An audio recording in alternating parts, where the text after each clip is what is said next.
All right, so Bismillah ar-Rahman ar-Rahim and Assalamu alaikum wa rahmatullahi wa barakatuh. It feels very good to be back and very, very happy to be with you all and see all those beautiful new names as well. So, inshallah, today, let's just remember what we were doing last time. So, that was what, a week ago or something? So, here we are again, or actually a little over more than that, probably 13 days, 10 days. So let's see what we did. So we were at How Islam Builds Homes, and we went over a set of different slides. So we talked about certainly we were in the Fiqh of Marriage, but when we talked about marriage and we talked about what makes a contract, we talked about what the rulings are in relationship to contracts and so forth. And then after, of course, getting married, then we're gonna learn how to build a home and basically make those houses as homes. So just because we have a man and a woman, that doesn't necessarily make it a successful relationship. So we went in details and talked about the relationship in terms of how the foundation of it looks like and what the cement is. And we also talked about the descriptions that Islam would encourage in order to put these two blocks together and how to cement those pieces together. And then we went in details about, okay, well, what does the structure look like? What does the priority look like? And we went in certain details about the principles, and we said it's like a prism. You would have the prism would have a stream of light, or at least a piece of light coming in, and this stream of light would then let us know that there are the primary colors. And we said it's really similar to that. Sharia in itself is that stream. Well, that's what Sharia means. Anyways, it means a stream of water. So we got a stream, but this stream basically consists of multiple legal maxims or multiple items that you should be keen about. And we said that they are basically the preservation of deen, the preservation of life, preservation of my mental health, the preservation of chastity, and the preservation of wealth. And in that order. So basically the DNAIM, that's basically what we had started out as the foundation to understand the different details of how we want to build the houses as homes. And we talked about the three different responsibilities for a woman. So if I were to be talking to a man, trust me, the lecture is going to be completely different. And you might actually think, oh no, how did you become a feminist right now? Okay, so if I was talking to a man, that lecture is completely going to be different.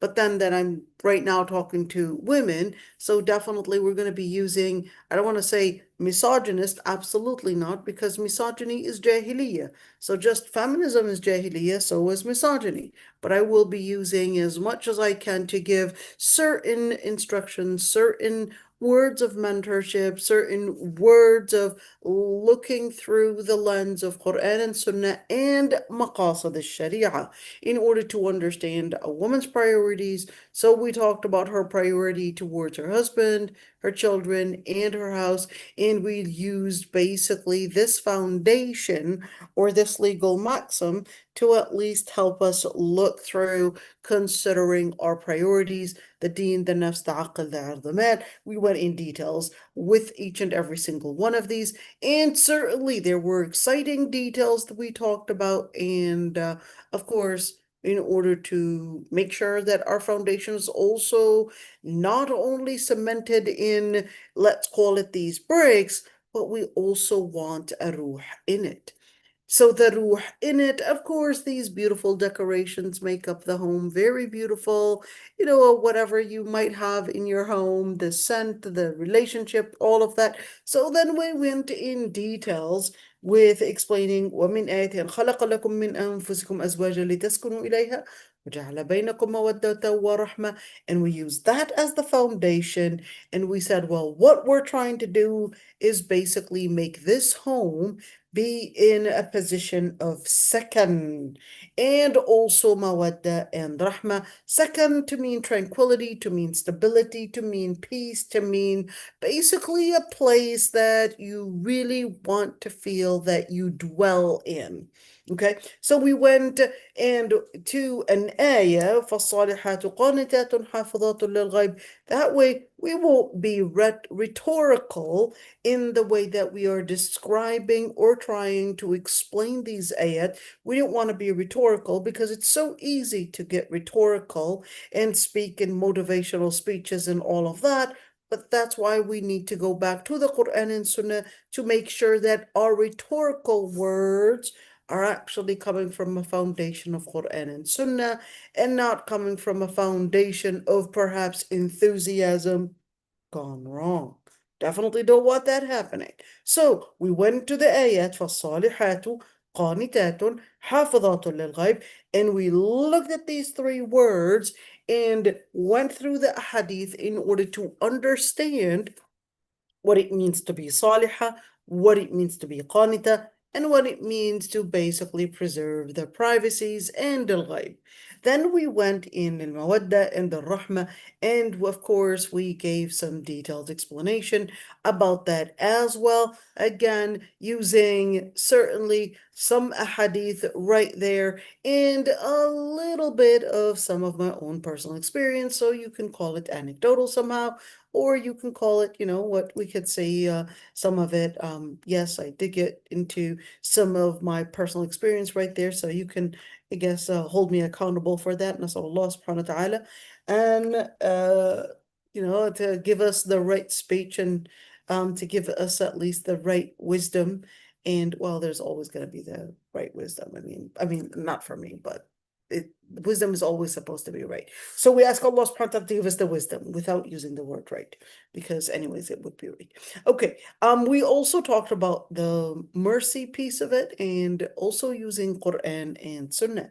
Then we went into a very different topic, in which is, well, in order to talk about, of course, the foundation of marriage and the relationship between husband and wife, well, what is the definition of manhood? What is the definition of masculinity? And we definitely didn't want to do our own definition and our own rhetorical definition. So we needed to go back to Quran and Sunnah in order to basically define that and define womanhood as well. So that was, a little bit of a shift right there to explain a number of different things of, well, what to look in a man. What is a man?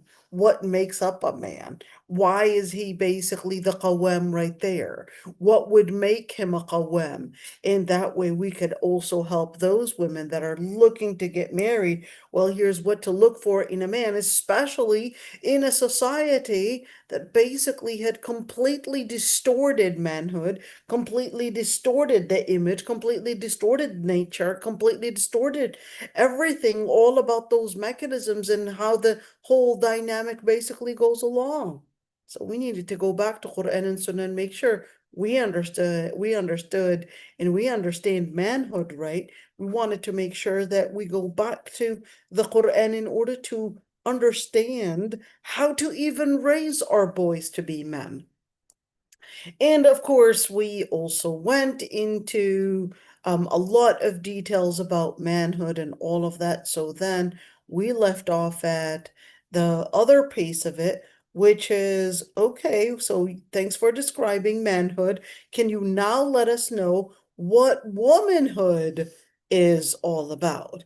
I mean, since we were talking about men all the time, let's talk about women. So, of course, because during our times, you could see, there's a lot of, I would say, uh, the deconstruction that of course, um, the age of postmodernism likes to play this philosophy of deconstructing everything. So considering that there's a difference between your biological creation or your biological makeup and between your own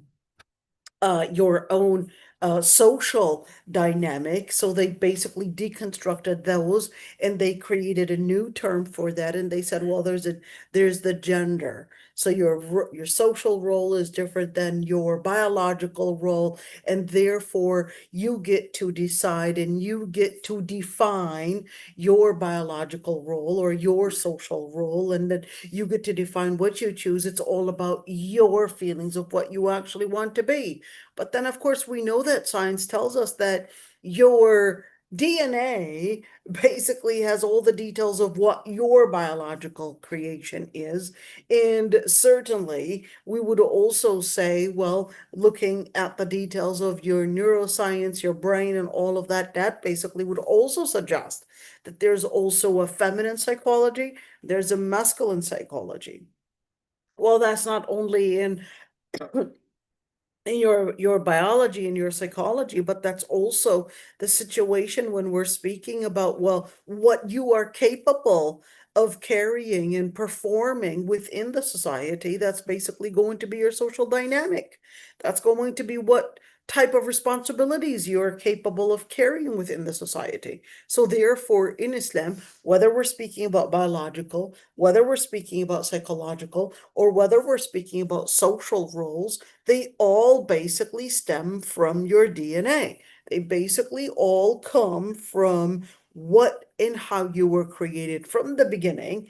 And that's why Allah subhanahu wa ta'ala gave us certain descriptions basically in the Quran about what it means to be female, what it means to be male, and gave us certain descriptions that will basically help us see the world differently. But of course, it's so easy to see that before. We had our ancestors didn't really question whether men and women are different because they didn't have all these electronics. They didn't really need to see and question the differences because they could see it so obviously. But it wasn't until we thought that by deconstructing everything, we kind of got really glued away from seeing the world and seeing how girls behave differently, and or at least different than boys, and how boys behave differently, and all of those different differences and how they played out in the society differently. So we thought, and of course the age of atheism and the age of postmodernism wanted us to think of everything traditional as stupid, everything traditional as basically needing a new definition, a new set of ways to work things out, and everything traditional was basically backwards and so forth. And we believed it. We believed that, yeah, I guess maybe we really need to define, and we needed to re-examine everything our ancestors had basically lived their life based on. So we believed that, and we went and we saw the society basically deconstructing everything our ancestors had always basically cherished, and from seeing wisdom as something good to seeing wisdom as basically, yeah, pretending to be smart, but actually maybe you're not. Of course, that's basically what the age of postmodernism wanted to wanted to underestimate wisdom, wanted to underestimate experience, wanted to underestimate tradition, wanted to underestimate everything that our ancestors had basically based their life on, and confused us and basically tried to convince us that no, everything that is new is better, everything that is basically deconstructed and different is better. And even if you were to create even a design that is based on nonsense or that is reflecting nihilism, that you're basically right there being smarter, being the person to be critical thinking and thinking outside the box. And of course, it starts from school, because even when you see in school, that's basically what our children are encouraged to see. They're encouraged to see everything traditional as backwards. They're encouraged to see everything that is traditional as basically being being stupid, as basically being something that we should not embrace whatsoever, but we should be different. In other words, we should do things completely opposed to what our traditional way was doing things into. And therefore, if you're being traditional, you're basically laughed at by the younger generation because they are told that they're being smart. They are told that they are being critical thinkers, that they are told that they're being basically the ones to create a new definition for the future. A number of different great studies. This isn't me saying, just on my own, but a number of different great socialists are actually scrutinizing all of this. And to note perhaps some Charles Taylor, The Secular Age, that book, you wonder if Shaitan was sitting with this guy, just telling him what this age of secular age is looking like and what is actually happening. Allah al-Azim, I can tell you that book reminds me a lot of Ibn in the book of Talbis Iblis, and how you had seen when he was writing his book Talbis Iblis, how it was putting in all those satanic ideas of what Shaitan will use on each and every single person.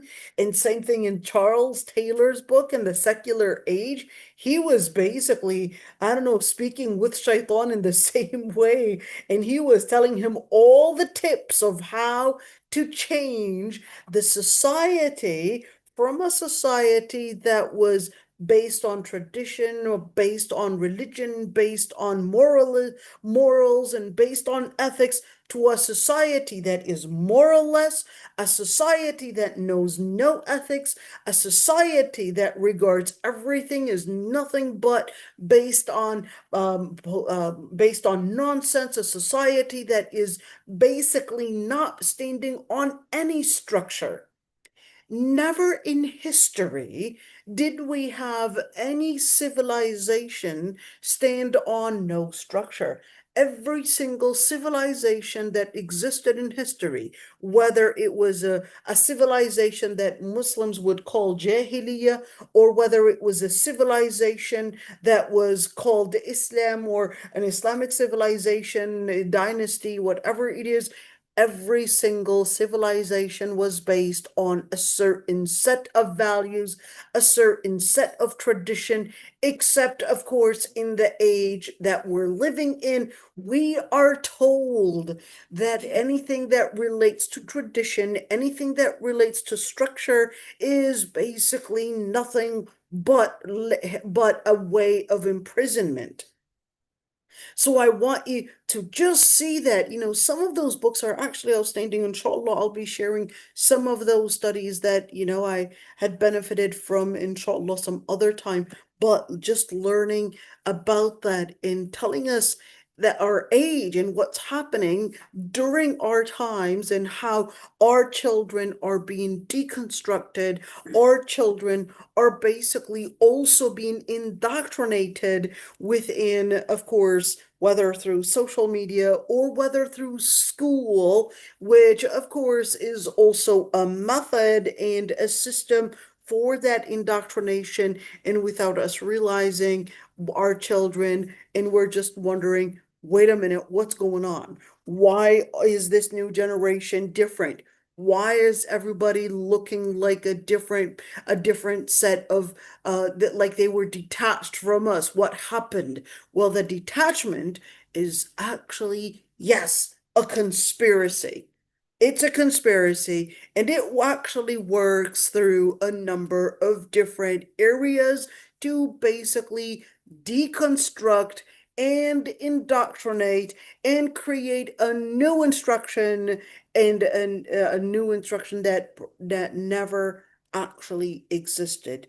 You can see a new generation, whether they're going to call them Gen Z or Gen X or whatever it is, at the end, this is where we're at. So we need to go back to Quran and Sunnah to understand, certainly, womanhood and manhood and what we thought at one point was too traditional. It's about time that we go back to the Quran and Sunnah to make sure that we are programming ourselves and we are seeing the world through the lens of Quran and Sunnah and not through the lens of the influence of feminism or postmodernism or individualism or whatever have you. Right there, we need to go back a little bit and re-educate ourselves onto what we are supposed to be. Basically, at one point, we were supposed to be getting a lot of this information from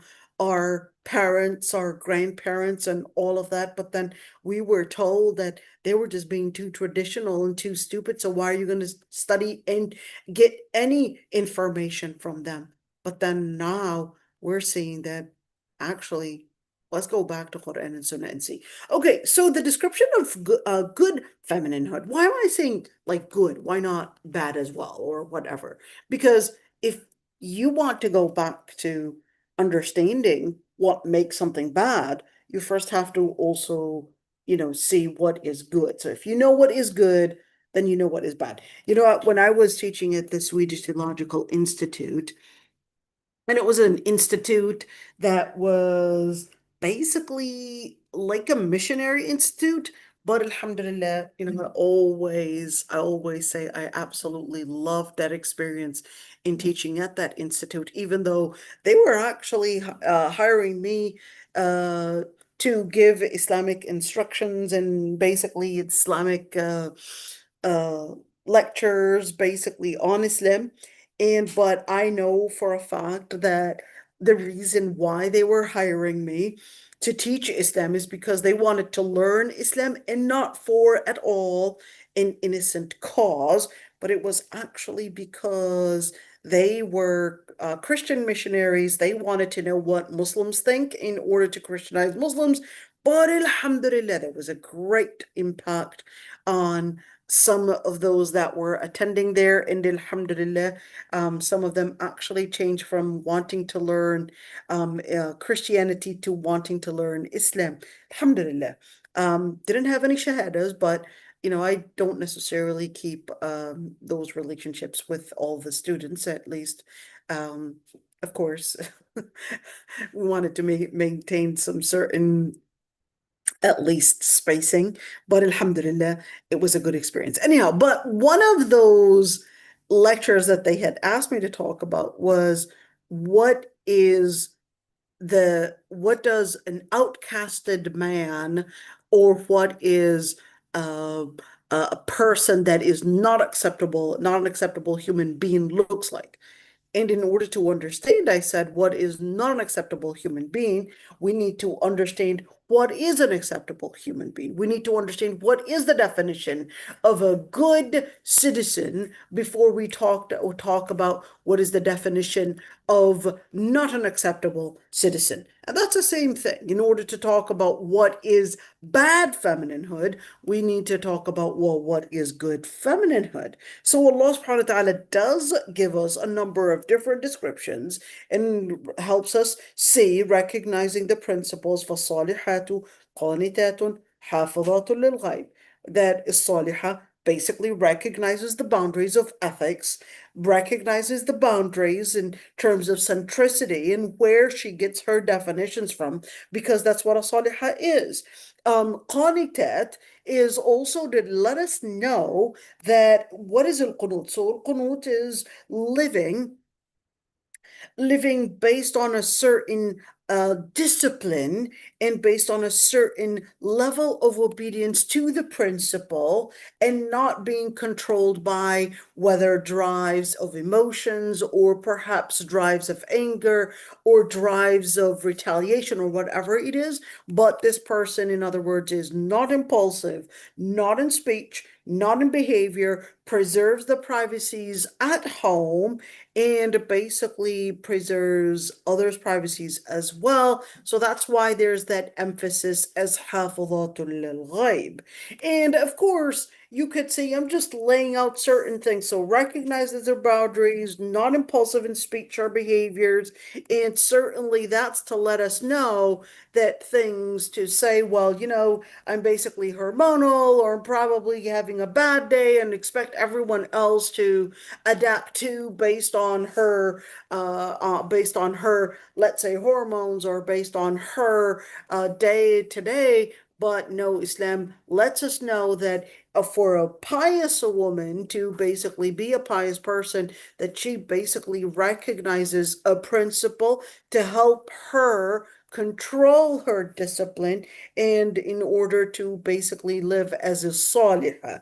So another thing is that Allah subhanahu wa ta'ala described for a salihah woman, she is firm, confident on truth and confident in living truth, confident in holding on to truth, and despite all the different things that may be challenging to her, but she basically stayed strong. So Allah subhanahu wa ta'ala said, وَضَرَبَ اللَّهُ مَثَلًا لِلَّذِينَ آمَنُوا امْرَأَةَ فِرْعَوْنَ إِذْ قَالَتْ رَبِّ ابْنِ لِي عِندَكَ بَيْتًا فِي الْجَنَّةِ ونجني من فرعون وعمله ونجني من القوم الظالمين ومريم ابنة عمران التي أحصنت فرجها فنفخنا فيه من روحنا وصدقت بكلمات ربها وكتبه وكانت من القانتين. So Allah subhanahu wa ta'ala basically had given an example for the believers, the wife of the Pharaoh, when she had said, Lord, build me a house in Jannah and protect me from the Pharaoh and his actions,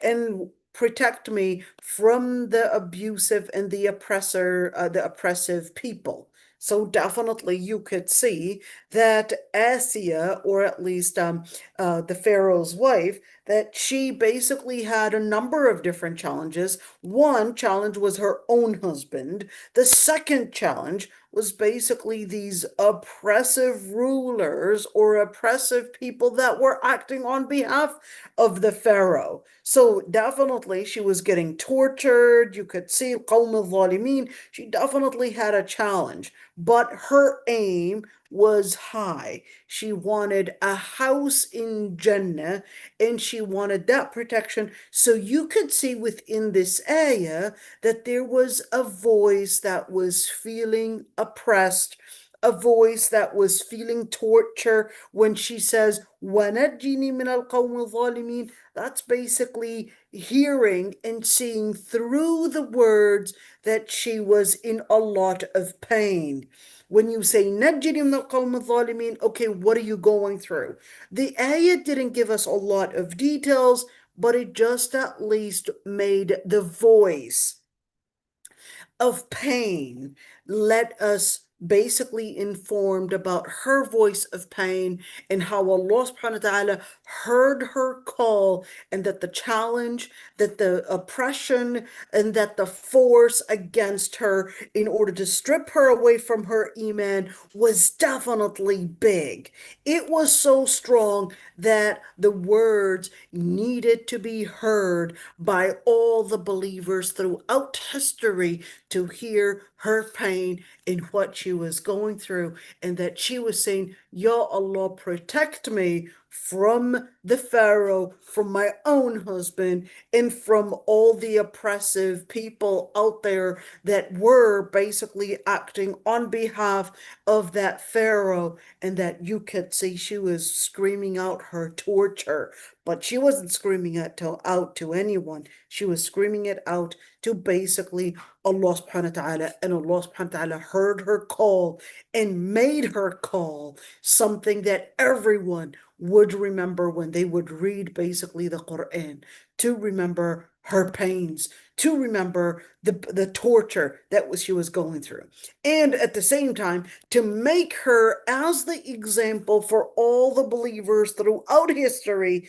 that this woman basically had went through the severe torture by her own husband, who was the king. So if you talk about narcissist, well, you're talking about perhaps maybe the one of the key figures of what perhaps maybe defines narcissism right there, Pharaoh himself, who claimed to be God, who basically would have no mercy whatsoever, even on babies, and basically order for their killing, for their butcher, basically.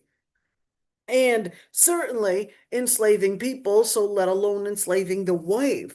And let's go for the second figure, Maryam ibn Imran, and the Maryam, basically the mother of Prophet Isa alayhi salam, but Allah subhanahu wa ta'ala attributes her to her father, ibn Imran.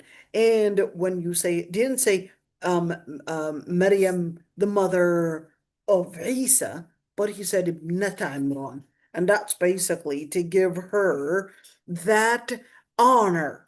She's the mother, she's the daughter of Imran, and التي أحصنت فرجها. And this is a key thing. So you could see that Asiya was basically first described being basically imra'ata Fir'aun. She was the wife of the Pharaoh. So why describe her as the wife of the Pharaoh and not perhaps say, hey, Asiya bint Muzahim, or, give her a name like that? Well, that's in order for us to understand her, at least her social status, that she was a queen.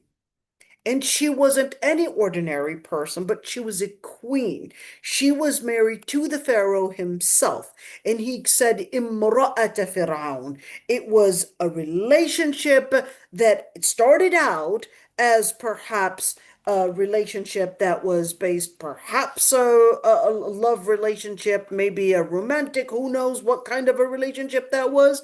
But certainly it started out as an intimate relationship, and then this intimate relationship went out the window in a completely oppressive relationship, to the point that even if you were to go to the pyramids, they would actually say the history and the story of every single queen and every single king, but then ironically, this Queen Asiya was at one point Egyptology studies are basically showing that the story of this particular figure, all of a sudden, did the ending of it, or at least her story, all of a sudden, it basically became broken, where all of a sudden the details had vanished.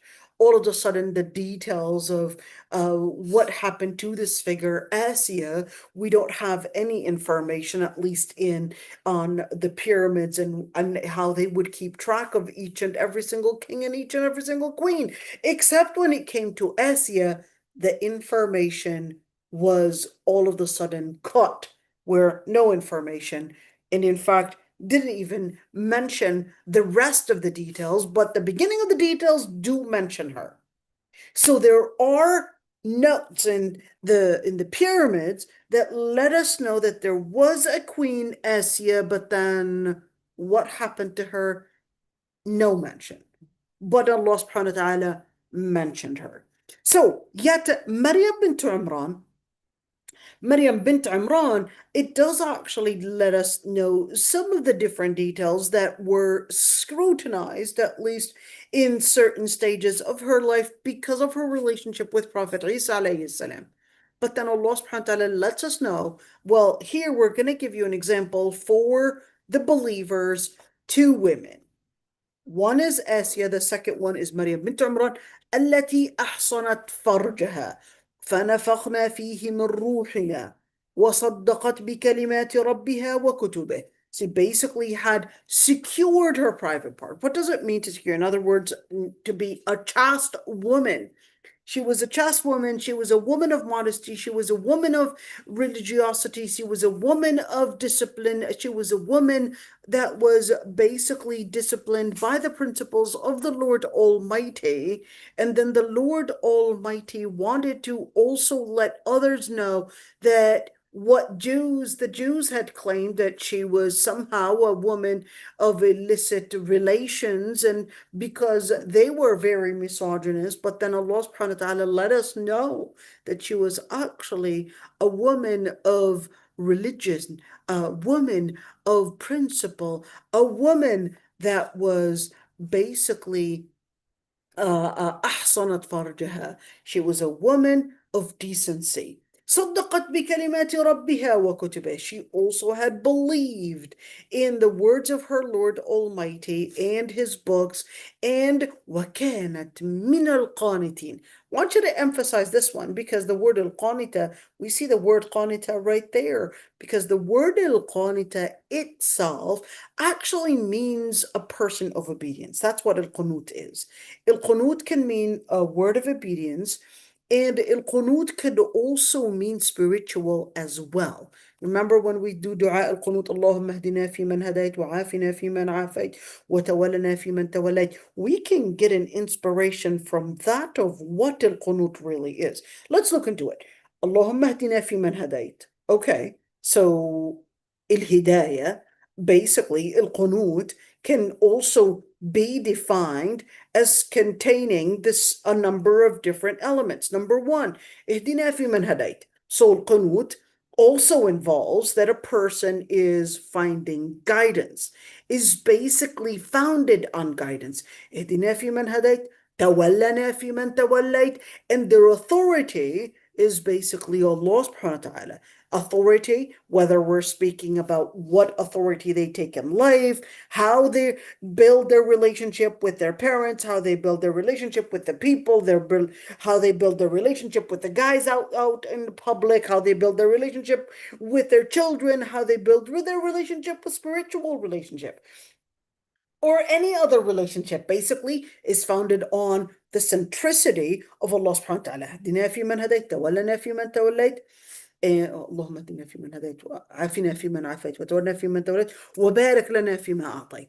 And certainly when they're talking about rizq, they're seeing potentials, they're seeing capacity. It's all basically based on their aspiration to get to basically Jannah. So let's see, وَكَانَتْ مِنَ الْقَانِتِينَ. So her aspirations, or her mission, or her akhlaq, or her discipline, or her centricity is basically based on Allah subhanahu wa ta'ala. So she was basically min al-qanitin. They do not expose themselves, and that's why Allah subhanahu wa ta'ala also tells us the story, فَجَاءَتْ إِحْدَاهُمَا. So we're just taking those different ayat that basically talked about women in order to see, well, how did the Quran actually see women? What were some of those things that Islam wanted to emphasize as important descriptions for women? So when you see this one, فَجَاءَتْ إِحْدَاهُمَا تَمْشِي عَلَى اسْتِحْيَاءٍ قالت إن أبي يدعوك ليجزيك أجر ما سقيت لنا فلما جاءه وقص عليه القصص قال لا تخف نجوت من القوم الظالمين. So this woman basically comes, but the ayah describes her as تمشي على استحياء. The ayah describes her that even her gait was a gait of bashfulness. In other words, there's a gait of audacity. There's a gait of lacking bashfulness. There's a gait where we would see in the way she walks. She basically walks of trying to attract people. That's not a gait of istihya. A gait of istihya is she walks, you could see that she is not trying to seek attraction, but she is trying to seek modesty. That's istihya. الاستحياء, it didn't say تمشي على الحياء or بحياء or حياء, but على استحياء. So it was seeking حياء. She was basically seeking a certain set of discipline that her father probably disciplined her onto, that, hey, when you walk, you don't look and wander your eyes all around. You walk, and you basically walk with your eyes basically looking not at guys around and not at things around, but you look with a gaze of bashfulness. You walk with a gait of bashfulness. You walk not trying to somehow wiggle your body to seek attraction and to seek somehow, the eyes on your body figures and all those different shapes in your body and all of that. But you walk trying to make sure that your tones, make sure your physique is not somehow the place of attraction or the place that is basically the place that is basically standing out, but you cover it. You cover your physique because you are seeking that discipline, seeking the discipline of haya, the way you walk, the way you talk, and when you talk does not speak in a way to somehow bring attraction and change the voice to somehow appear softer, but she basically talks in a way of haya, not a way of trying to bring attraction. So that's istihya. So a woman was basically praised, and in this ayah, as the more haya a woman would have, the better, basically, and the closer she would be to the description of a good female. And the more of trying to bring attraction, the more, whether physically or whether with her voice or whether with her eyes or whether with her behavior, that's basically getting her away from being a woman of piety or a woman of qunut. At the same time, I would like to also note, when I was doing matchmaking, I did it for a couple good years. I'll tell you, one thing I learned, certainly guys do look for girls that are attractive, girls that are, what I mean by attractive, perhaps pretty, girls that are uh, having a feminine look, girls that are perhaps skinny, not too tall, not too short, all these different descriptions that basically you could see, or I would say mark as perhaps the in-demand descriptions. But at the same time, in doing, not only matchmaking, but you also need to get to see the other side, which is when you do family counseling. You get to see another end. Because when you're doing matchmaking, there's a difference between doing matchmaking for a person that was never married before or a person that had a marriage experience. A completely different relationship, because the person that had a marriage experience, they definitely know exactly what to look for and what to avoid. And they're usually a lot more humble in what they're seeking because they learned from their experience what they thought was going to be the most important thing to have. They learned that it doesn't necessarily always speak in what it really may appear in its implication in life. And in marriage counseling, you get to see a different dynamic as well. In marriage counseling, you get to see, I guess, how things play out. When these two people thought that each one was so lucky to have the other person, and then down the road in that relationship, what really happened, what played out, how did the relationship unfold? That you get to also see. Now, I will say a couple things. When you look at these ayat, I wouldn't say that this is the description of what would make a woman of Jannah alone, but I would like to even say that most guys, 90% of the guys actually look for these descriptions in women. But here's the thing, during our times, feminism distorted our girls and made them think that, if you basically are disciplined or religious, then therefore you're just going to be controlled by man. If you are walking ala istihya, then that means you're not strong. No, you have to be strong. You go, girl, and break that ceiling and all these different things. And they would think that that's going to make the girl basically attractive. And then they would think that the guys, they created a narrative and basically convince the girls that what these guys really want is a girl that they can control, a girl that they can somehow, abuse, etc. And that they just are afraid of strong women and all of that. That's actually not true. That's not true. It's not that they're afraid of strong girls. Trust me, they're not afraid of strong girls. But it is part of manhood. And you will see it as, like I said, there's a difference between when you do matchmaking for somebody that doesn't have a marriage experience and when you basically see how all of the descriptions that they wanted at one point, how they later played out.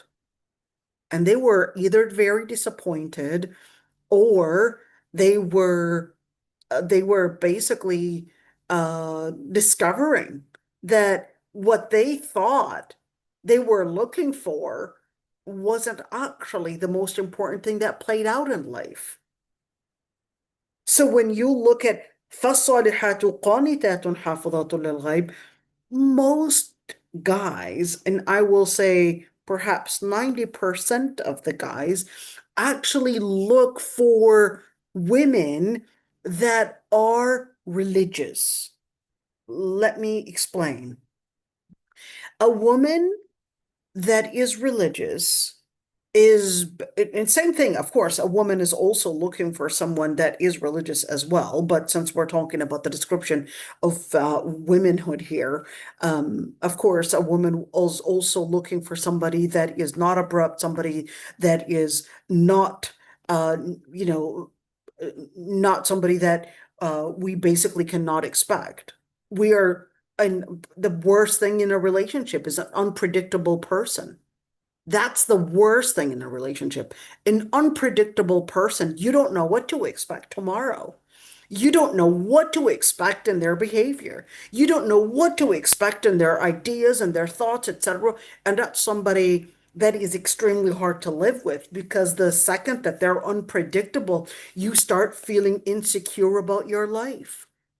When they're unpredictable, I don't know if they're going to be committed to continuing with their job. I don't know if they're going to be basically, a person of discipline, or tomorrow they're going to come to me drunk or come to me with, I don't know, they just fell in love with some woman out there and now she's struggling with STDs, or right now, well, he's unpredictable.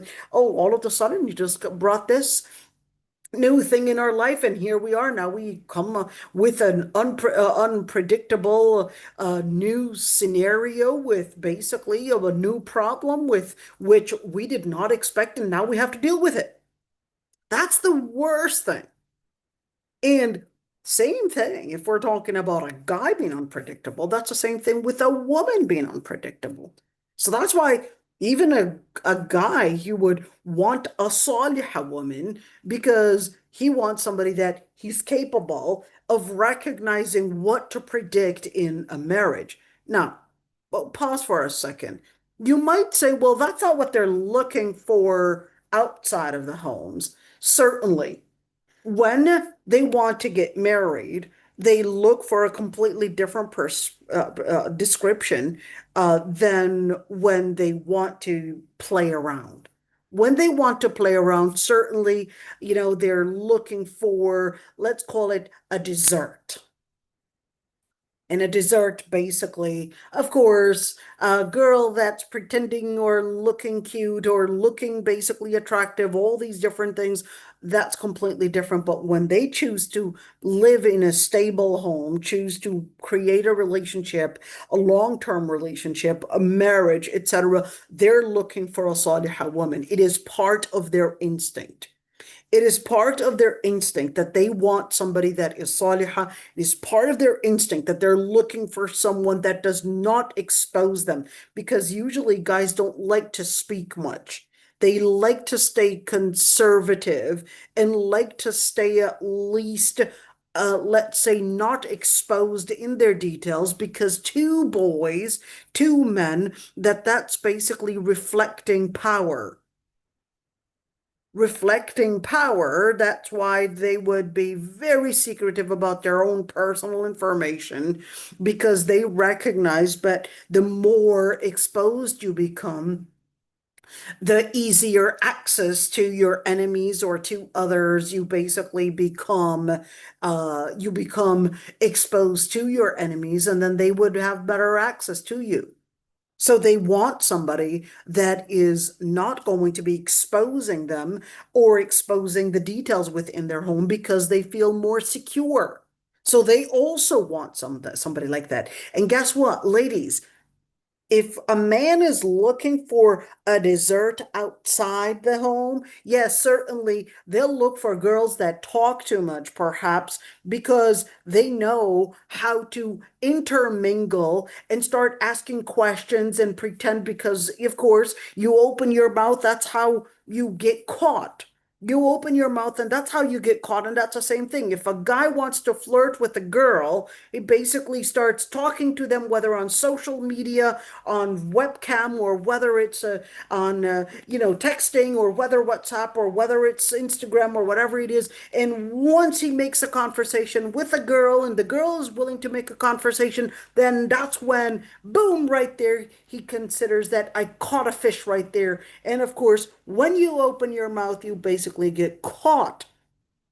But in a marriage relationship, what a man recognizes that he does not want a woman that talks too much, because they would feel insecure and they just feel, oh, I can't handle this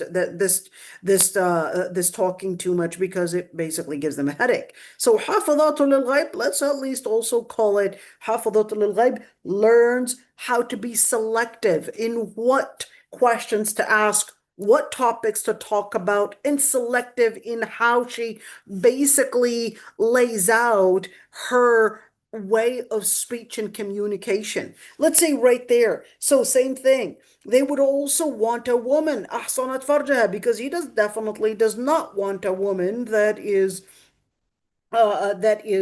basically certainly sleeping around, but wants a woman that is also bashful. Same thing. They also look for a woman that is hayya, a woman that is also bashful.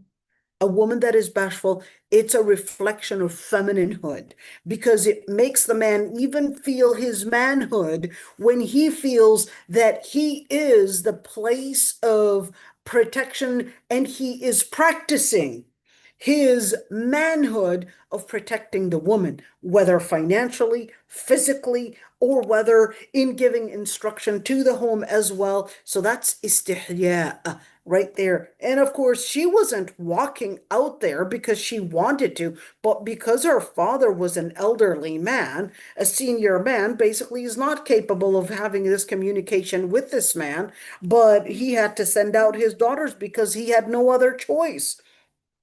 So now we continue with the different descriptions. A woman is generally a place of ease, beauty, and emotions. So that's why Allah subhanahu wa ta'ala says, زُيِّنَ لِلنَّاسِ حُبُّ الشَّهَوَاتِ مِنَ النِّسَاءِ وَالْبَنِينَ وَالْقَنَاطِيرِ الْمُقَنطَرَةِ مِنَ الذَّهَبِ وَالْفِضَّةِ وَالْخَيْلِ الْمُسَوَّمَةِ وَالْأَنْعَامِ وَالْحَرْثِ. Allah subhanahu wa ta'ala said, it is beautified for people. حُبُّ الشَّهَوَاتِ مِنَ النِّسَاءِ. It's part of man to basically have an attraction to women. Same thing, it's part of a woman to have an attraction to man. That's the normal creation. If the attraction happens otherwise, well, definitely that's an aberration gone wrong. All right. So, in other words, certainly, and that's for a one tip for a woman, when she is married, she has to also learn the art of love. She has to do certain basically education right there to basically bring that chastity and iffa to her husband. Let's see. And Allah subhanahu wa ta'ala also described the women are the center of family. And He said, Nisa'ukum harthul lakum fa'tu harthakum anna shi'tum. Now, the word harth, He said, your women are harthul lakum. What is il-harth? Il-harth actually means when you harvest something, you plant something. So women are place of plantation.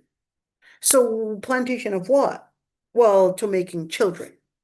So Allah subhanahu wa ta'ala was letting the men know. And of course, this was really as a result, the reason why this ayah was revealed was because they had certain information that came from the Jews that there were certain positions in intimacy that was not allowed. So that's when the ayah was basically revealed, Nisa'ukum harthul lakum, and wanted them to know, well, the place of al-harth, the place of harvest, the place of making children, that's the place of intimacy and not in any other position. Okay, so it said, Nisa'ukum harthul lakum fa'tu harthakum anna shi'tum. The other part is not that only in relationship and intimacy and all of that, but when you look at harthul lakum, that's basically to let us know that foundation of growing. You're growing trees, you're growing family, you're growing. So a woman is basically your basis to grow family. A woman is your place to basically consider as the foundation to what would give you also the rizq. So a woman is rizq because that's the place of harth. A woman is rizq because she's also the foundation for making rizq and making family and growing basically your offspring, etc. So a woman is rizq because she's a place of harth as well. Let's see, but that's not the only thing. A woman is not a place of just harth, but Allah subhanahu wa ta'ala says, وَوَصَّيْنَا الْإِنسَانَ بِوَالِدَيْهِ إِحْسَانًا حملته أمه كرها ووضعته كرها وحمله وفصاله 30 شهرا. Said Allah subhanahu wa ta'ala said, and we had taken upon man his own children to take care of them basically. In what way? إحسانا. What is al-ihsan? Perhaps your parents didn't necessarily live up to your expectations of what you probably might define as a good parenting.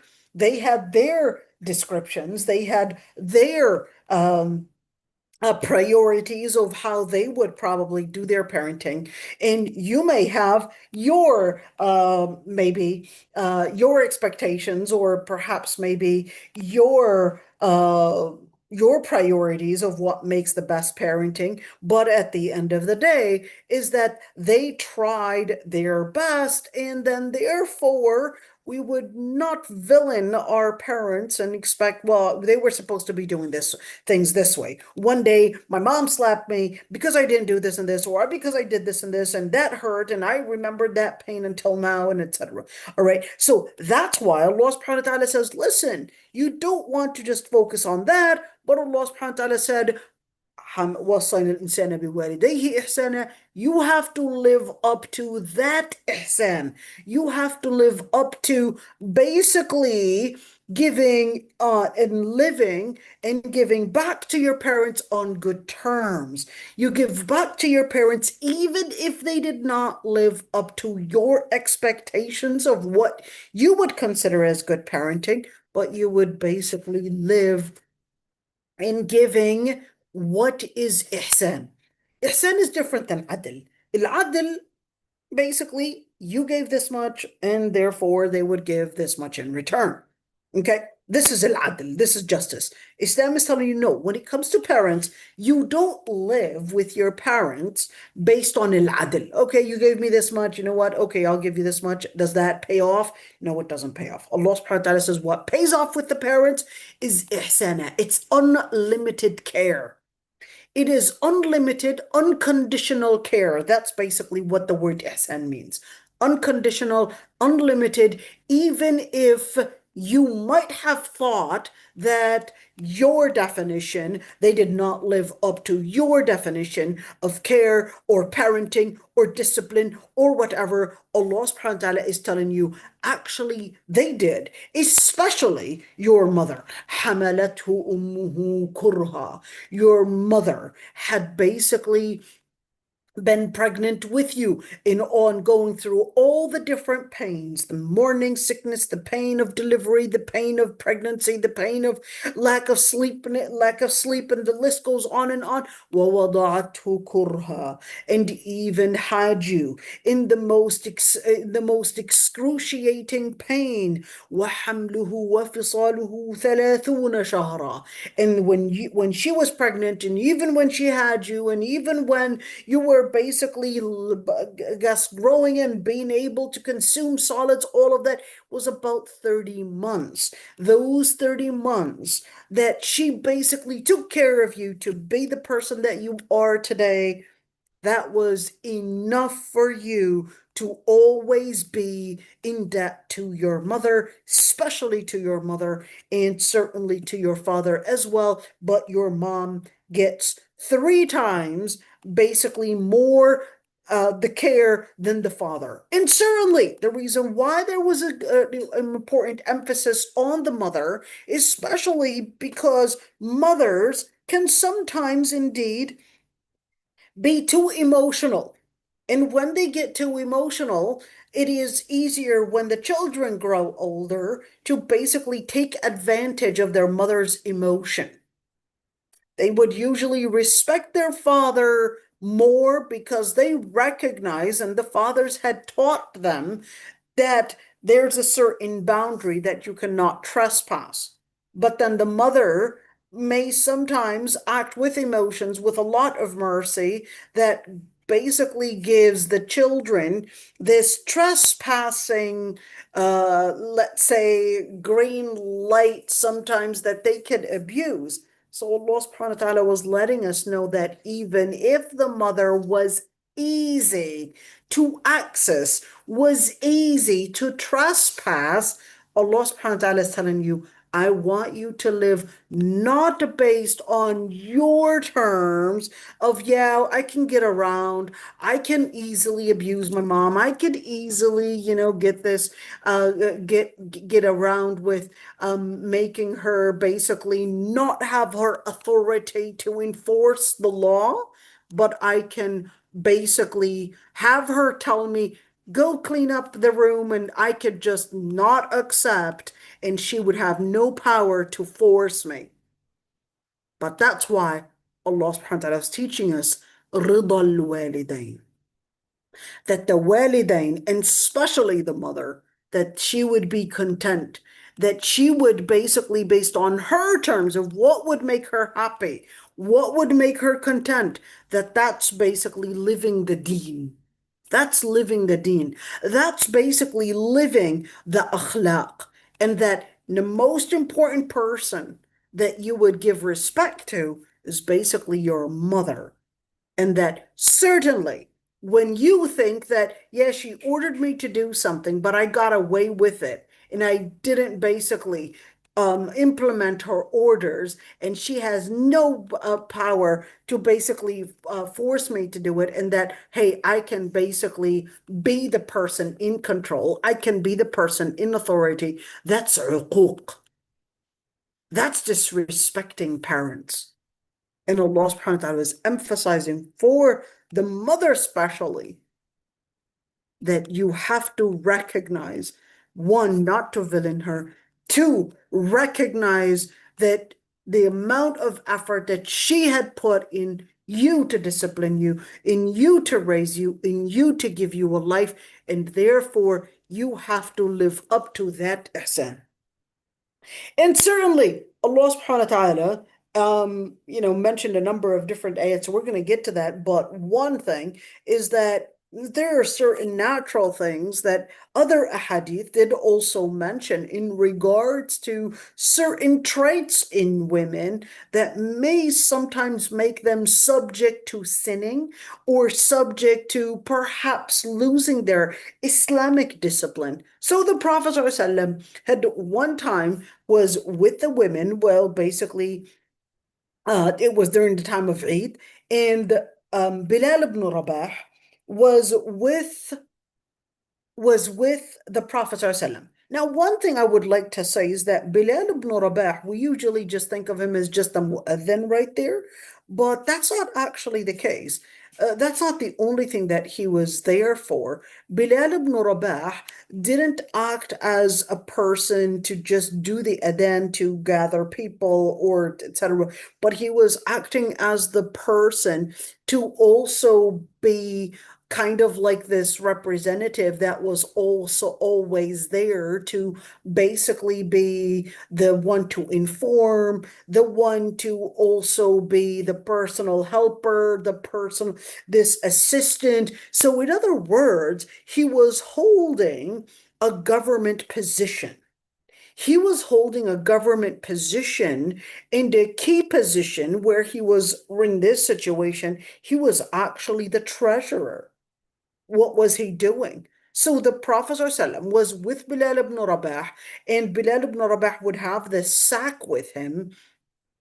And it was the day of Al-Eid, and Bilal ibn Rabah was basically saying the story of when the Prophet ﷺ had seen the women. He said, Tasaddaqna, give sadaqah. For I had seen the majority of the people that are dwelling in hellfire are from women.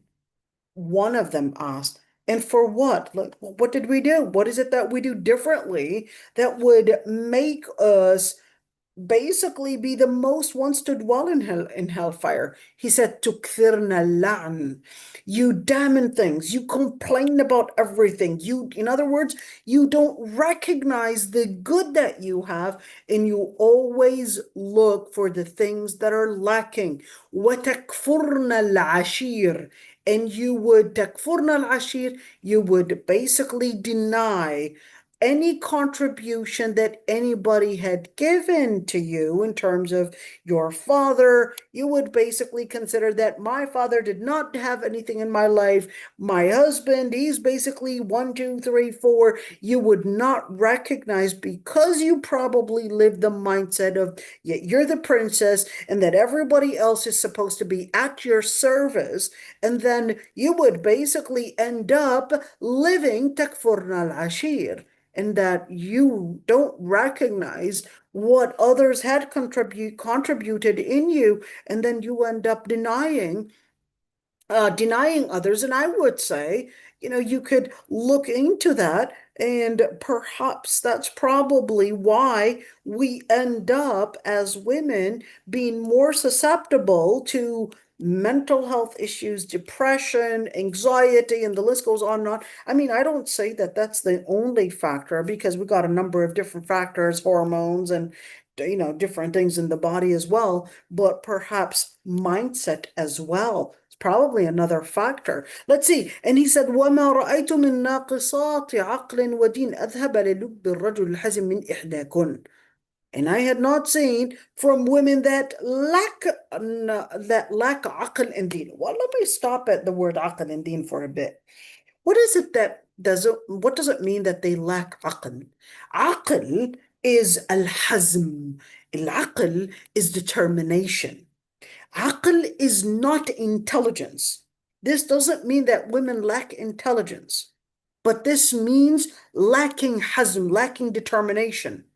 So that's why you would say their children basically, a woman or a mother, basically, she gives the order and they basically would find a way to just walk away and not even consider the order because she doesn't have the husband. But the father, want you to do this, and he will be on your back till you do it.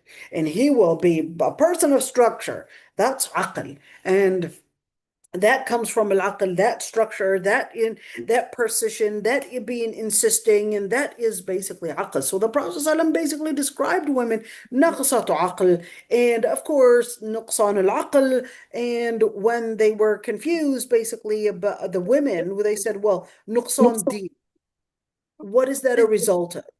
So right there, when the women were hearing this, they said, "Well, what is nuqsan ad-din? Why were they described, and why are we described as lacking deen and lacking aql?" So the Prophet ﷺ said, "Well, one thing to explain: isn't a woman's witness half the man's witness?" Okay. Did he actually answer the question? He didn't really answer the question, but he gave some of the implications for the women to see how some of the things may be different and see it in practice. That in practice, remember the ayah that basically said that we need to have two witnesses, two female witnesses, equivalent to one male witness?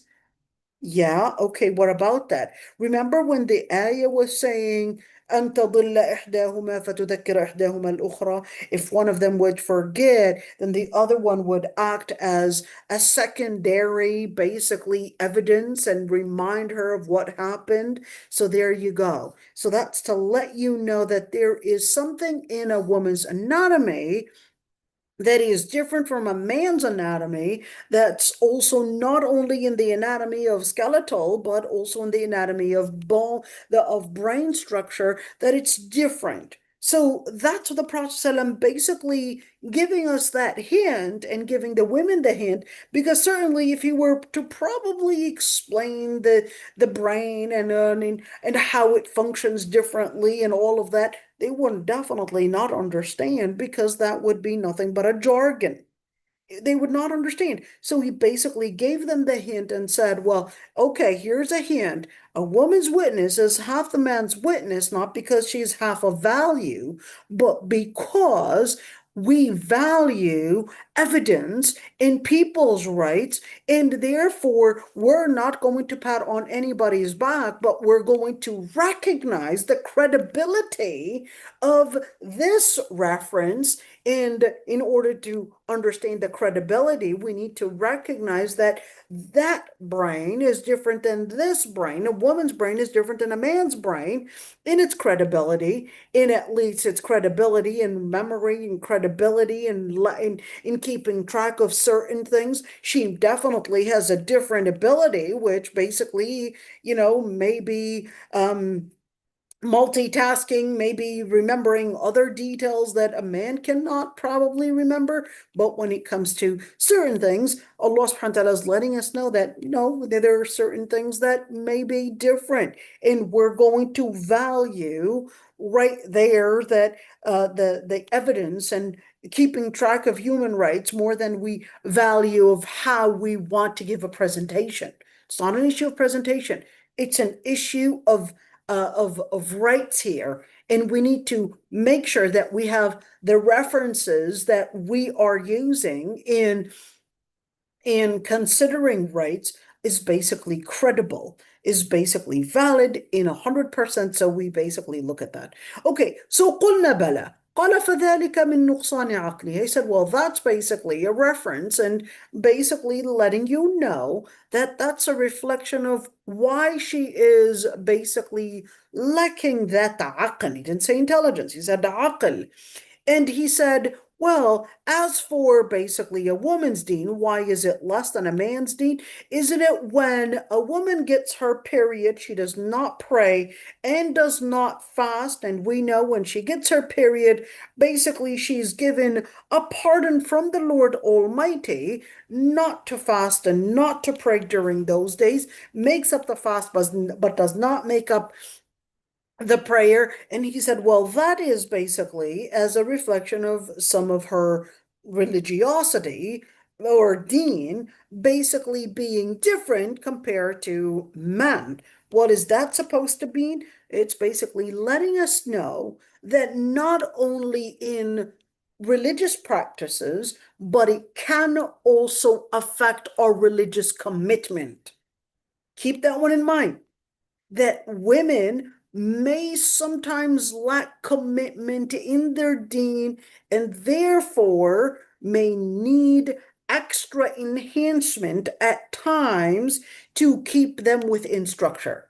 So, ladies, when, for example, your father says, I don't want you to do this and this for, let's say, discipline reasons or etc., sometimes we just need our brothers, our husbands, our fathers to sometimes give us that enhancement to live up to the structure of religion. That's okay. It's not an offense. Okay, that don't take it personal. That's their duty as well. That's what why Allah subhanahu wa ta'ala basically said. قُوا أَنفُسَكُمْ وَأَهْلِيكُمْ نَارًا. He said, I want you to strengthen yourselves, and even your family. نَارًا وَقُودُهَا النَّاسُ وَالْحِجَارَةُ. Okay, now in the different phases, we could see that Islam basically took us in different phases in a woman's life. And certainly, I loved how, you're looking at a number of different phases. So I basically loved this whole thing that I really got, it's a beautiful structure. It broke it down for me, and it was really AI did a beautiful breaking it down for me. So it wasn't really me, but I loved how, gave me at least a summary of that. So let's say said as, what, maybe I could do it as well. We could do, let me see, what I'm going to give you the English side of it too, because I don't want you to just see that one side. So let's see, how do you do this? I know that. How do you do this? There's a split page. There we go. Okay, there we go. So I'm going to give you the English side of it and the Arabic side of it. Oh no, this isn't. Oh no, I thought I did the English side of it. I know I did. Hold on, I can find it. Oh dear, I thought I prepared the English side of it too. Ya Allah. All right, sorry about that, ladies. I thought even though, oh, subhanAllah. All right, so let's see right there. So Quran, I'll just, put the cursor over it and then give you the English translation as well. So you could see that the Quran basically describes women as human. And of course, that was in a time when, of course, you could see the society was debating whether during the Greek era or even the Christian era, or even in the Oriental areas, we're talking about China and we're talking about India as well, debating whether she was human or not. But Allah subhanahu wa ta'ala basically emphasized, "Man amila salihan min dhakarin aw untha wa huwa mu'min." Whoever does righteous acts, basically from male or female. So in other words, that's to tell us that in terms of the foundation of female and male, women are not inferior, and therefore men are not necessarily superior, and that at the end, Allah subhanahu wa ta'ala is letting us know that it is faith that really matters. So if it's a believing woman, then that is enough to basically make her superior to the man. In other words, it's not manhood or womanhood that's going to be basically defining whether she is inferior or superior, but it's actually the centricity around faith that really matters. And that's why we're looking at this ayah, man amila salihan min dhakarin aw untha. And the same thing when we're talking about in the different stages or in the different phases of women and their life in basically the social dynamics. So whether she was a daughter, the Quran was basically speaking about the sanctity of a girl's life. وَإِذَا الْمَوْءُودَةُ سُئِلَتْ. And Allah subhanahu wa ta'ala basically had ended infanticide because they had seen there was no value of a girl's life or a female life.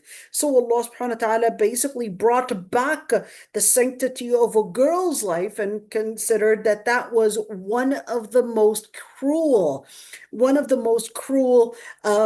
transgressions or oppressions that were prevalent within that society, and considered it as, well, this needs to end now. This needs to basically be considered as one of the worst things that in the Jahiliyyah era that they were doing, which is consider girls as inferior, and basically their life was not containing the same sanctity as a male life, and the Quran basically waged a war on that.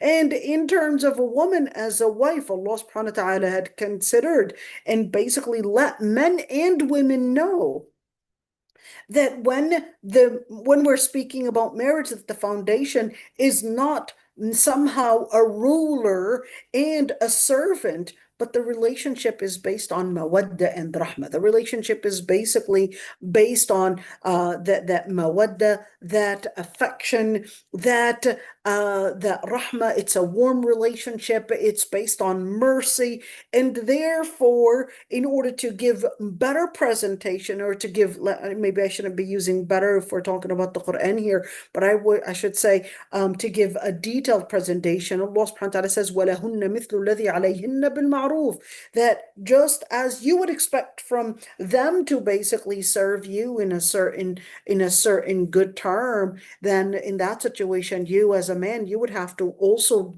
recognize that they also have the right for the same type of ma'ruf, the same type of good term, the same right of discipline, the same type of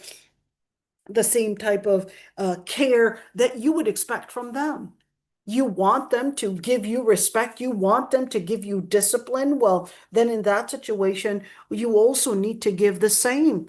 It doesn't mean that she has to live based on the terms of obedience, but then you somehow take advantage of that and live as a pharaoh. So Allah subhanahu wa ta'ala says, وَلَهُنَّ مِثْلُ الَّذِي عَلَيْهِنَّ بِالْمَعْرُوفِ. Certainly the ayah does continue and say, وَلِلرِّجَالِ عَلَيْهِنَّ دَرَجَةٌ. But then the other ayah, we did talk about the other ayah basically explaining this daraja, or this extra step, that she basically has to live in obedience to the husband, etc. But that obedience doesn't mean that he takes advantage of her and basically gives no rights, but there are certain responsibilities.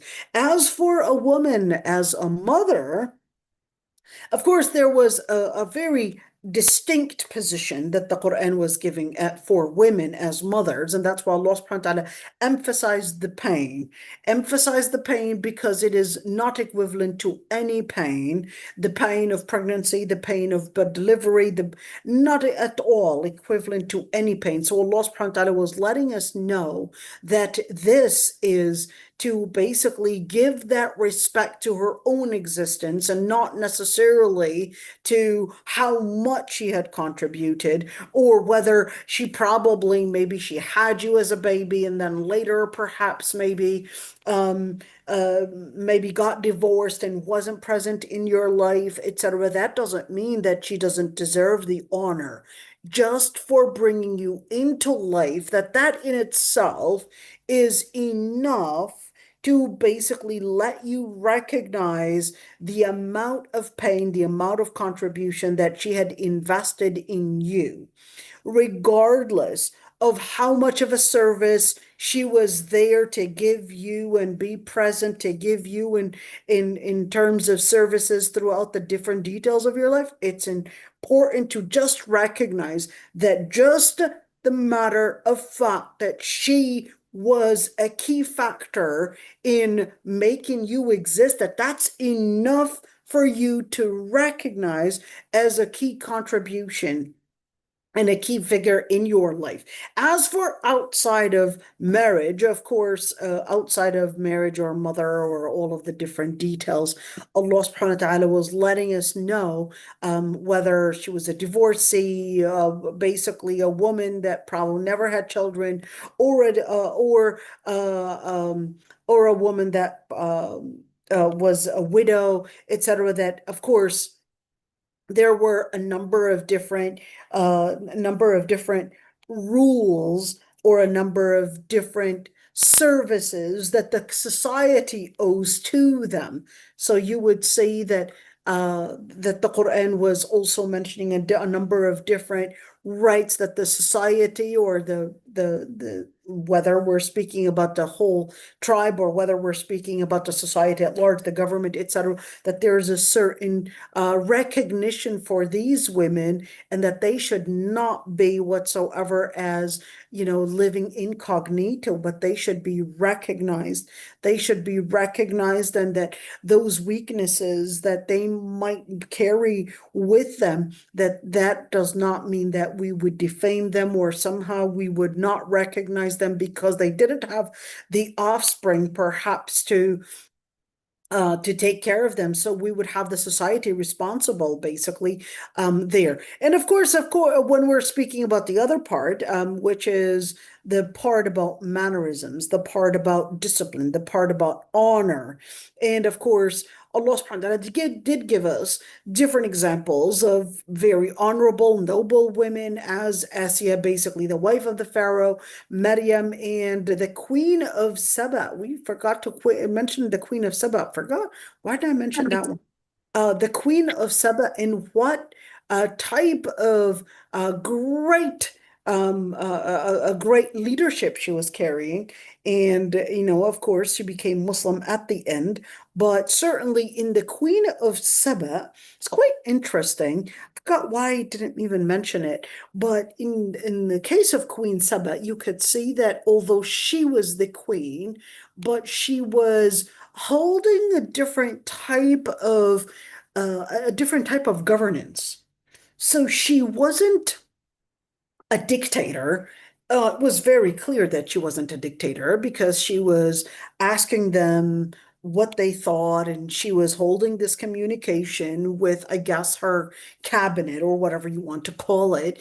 And they basically said, الأمر إليك فانظري ماذا تأمرين. We'll basically let you decide what you think the best idea is. And it's quite interesting you know, quite interesting that I wonder if there are other kingdoms that we know in history that we basically had a woman be the ruler, and I don't mean, the type of ruling like Hasina's ruling in Bangladesh. Thank God that they had overcome and got rid of Hasina. Okay. But I'm not talking about somebody like her. I'm actually talking about someone that is a good ruler. Wonder if there were other examples, but definitely the Quran wanted to make note of this queen and how she basically was a good ruler, not an oppressive ruler. In other words, does that mean the story in the Quran, does that also let us know that women can also be rulers? Differences of opinions between scholars. Can a woman, at least based on, just like we took from the ayat, Asiya and Maryam, well, we definitely see a woman figure or a female figure basically in the Quran that is a ruler. Is that also a recognition from the Quran that some women can have this aql that is great aql, and that it can be up to governing not only a home, but a whole country or a whole city, and lead them to making the best decisions. And just like she had basically made that best decision in becoming Muslim and basically joining Prophet Sulaiman and so forth. That's basically letting us know that that is possible. That is possible, that women can be up to this great aql in governance, can be this great aql in determination, even though you may also probably infer that she wasn't necessarily of complete aql. Okay, some scholars actually doubted whether she really can be described as having the complete aql. Where did they get that from? So some scholars actually said, well, she was doubting herself and she didn't make the decision. So she basically had asked the cabinet on what should be the right decision. So was that really doubting, or was that a reflection of good governance, or what really is it? And of course, that's a relative thing and how you can probably see it. You can see it that she was doubting herself when she wasn't sure, or you can see it that no, she was actually being, a person of shura, and she was asking everyone else, and she was not a dictator. So it depends on which angle you see it from. But, I will just let you know that scholars debated how they would see this inference and how they would see Malikat Saba. Was she lacking aql, or was she a good representative on a woman that can have complete aql? And of course, many times we would think, it's basically that testosterone. And I would say it's probably the testosterone is probably the most misunderstood, the misunderstood hormone in people, because even women would have testosterone. Okay. It's just, yeah, definitely a little less than guys, but that doesn't mean that we don't have it. And certainly it may vary from one woman to another, but that doesn't mean that she doesn't have it. Is that what's responsible for being, I guess, maybe, having aql, etc. Allahu alam. But at the end, is that when we see the Queen of Saba, we definitely see, a woman of aql, a woman that definitely was described as a woman that basically had a governance that definitely is not like any other governance. Okay.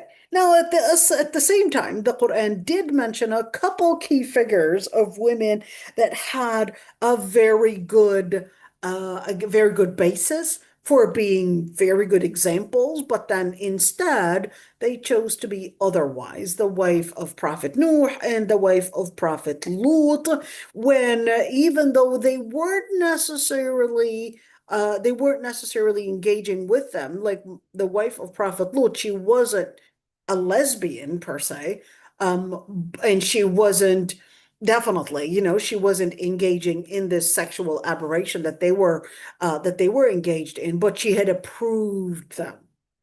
She had approved their behavior. She had approved and accepted and was collaborating with them against Prophet Lut. That was enough.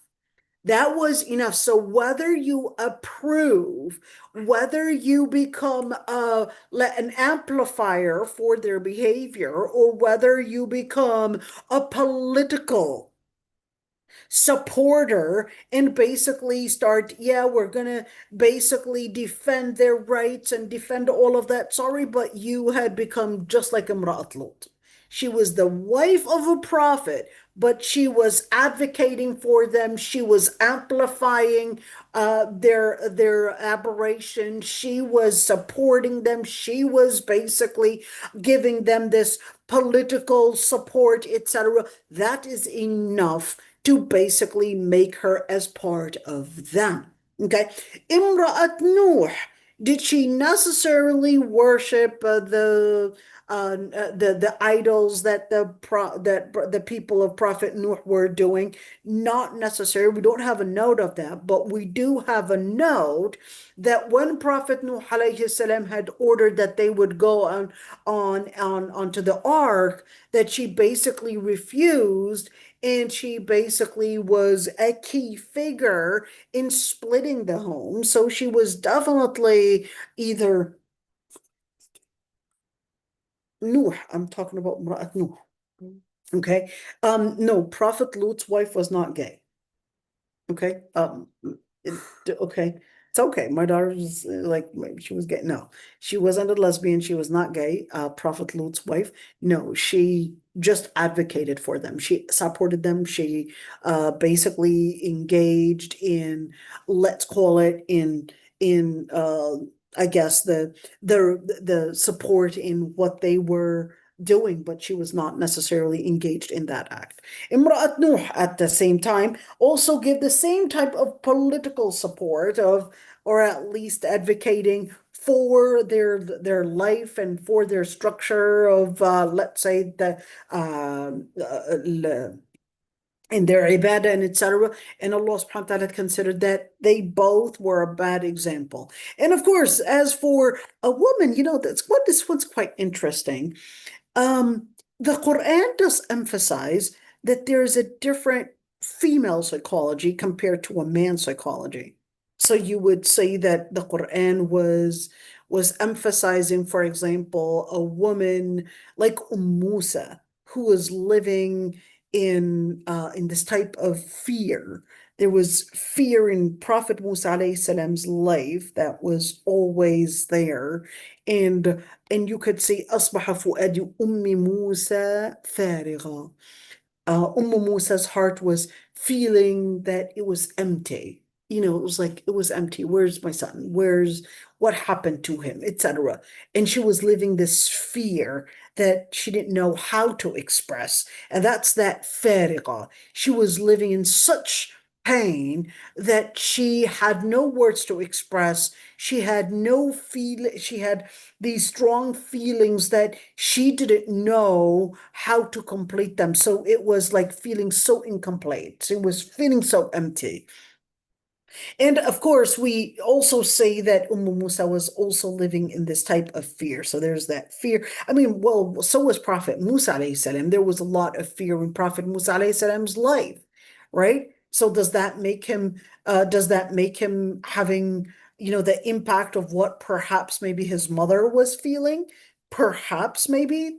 Is it scientifically proven to see that what feelings or what psychological state the mother is in, that during pregnancy it may even pass on to the child?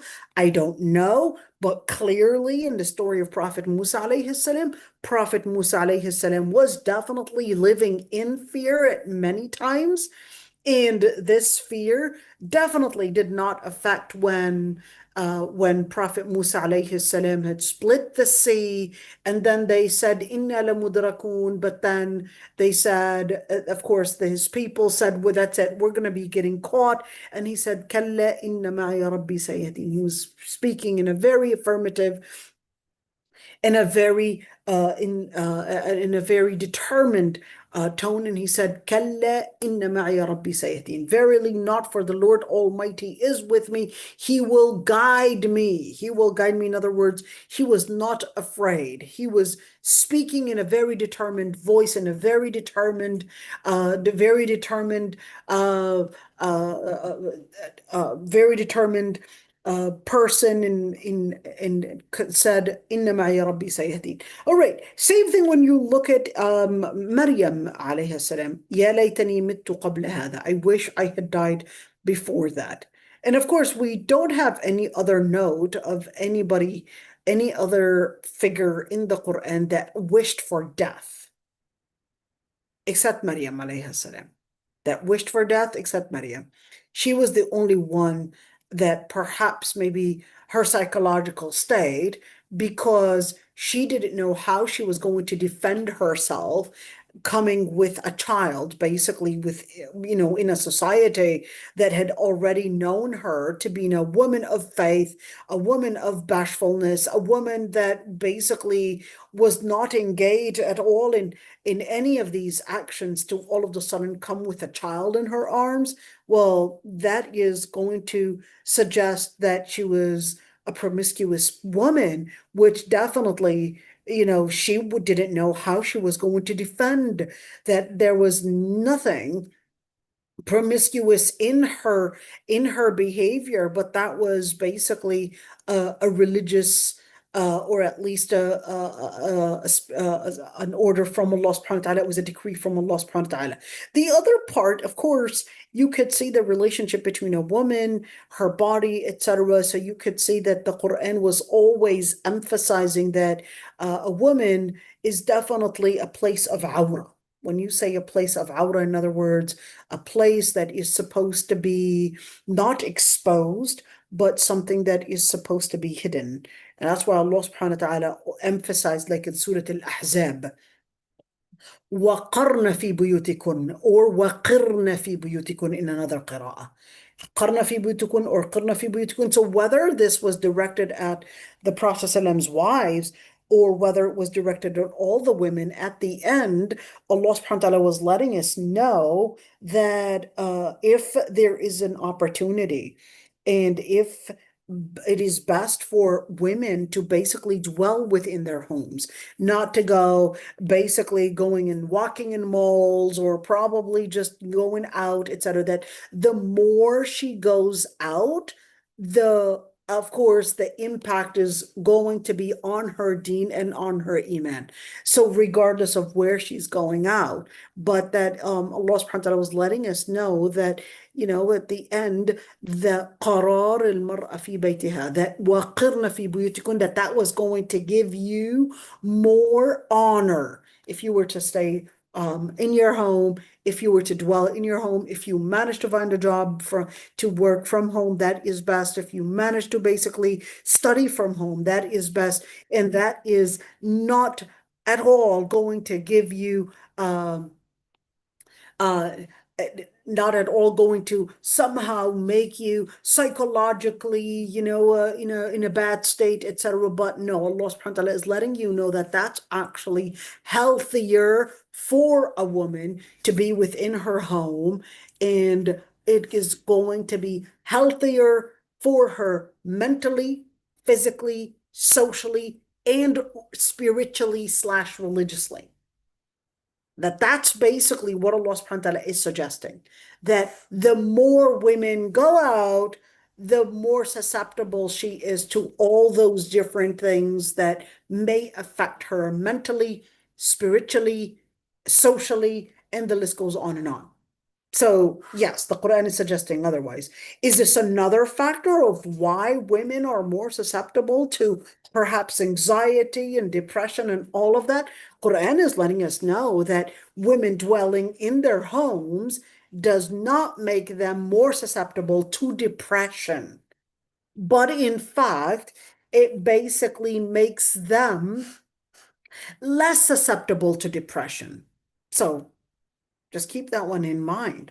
Maybe we need to review all this structure that we are living in today, letting us know that, hey, if you go out, that it's going to help you basically get out of depression, get out of oppression, get out of all of that. But then we're actually needing to deconstruct the whole thing about feminism and deconstruct the modern way, or quote unquote, I'll just use it that way, of how they introduce that what's healthier for women and what's better for women. Okay, the ayah continues, وَلَا يُبْدِينَ زِينَتَهُنَّ, and they should not expose their beautification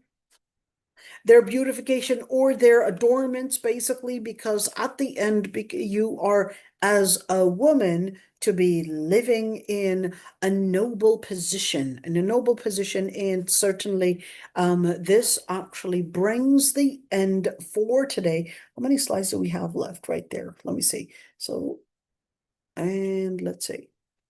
Okay. Inshallah, the day after tomorrow, we will continue because we're also going to speak about the definition of qawama as well. Okay, so let's see, maybe it can.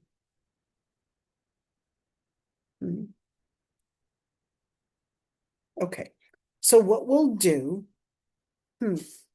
now really feel that I want to continue, but you know, just going to respect the time right there.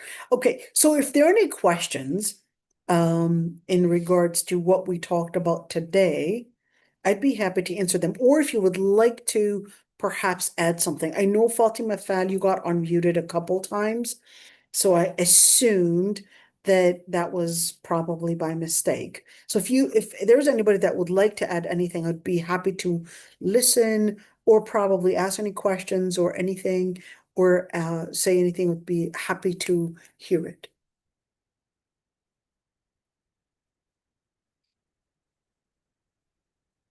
Anybody would like to add anything? No one? Okay, let me then stop the live stream and give the chance for those